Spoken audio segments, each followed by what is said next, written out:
Maverick is calling a truce this evening. We're crying peace. We surrender in peace in the name of Jamaica's football. All in the face of the Reggae Boyz getting that valuable point in Costa Rica. It was not a Jamaican-born point or an England-born point. It was a point for Jamaica. And it's a pity we had to drop 8 of the first 9 points in World Cup qualifying to realize that this tug-of-war between England-born and Jamaican-born is threatening Jamaica's chances of qualifying for the World Cup. And going forward, with 33 points still up for grabs, we're going to need all hands on deck.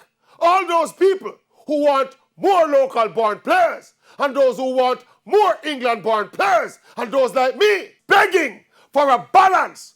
Make we bury the egos, sign the truce, and get behind the team. We surrender. All the people who wanted Coach Tapper Whitmore's head, and others who think it's a terrible time to be even pondering changing a coach in the middle of the campaign. Those two factions, see the thing here, see the thing here. We surrender in peace. Yes.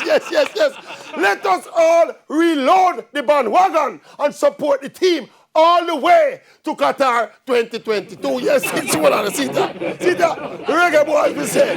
Jamaica we say, see that. World Cup we say. Qatar we say, see that. Up and running. Jamaica we say.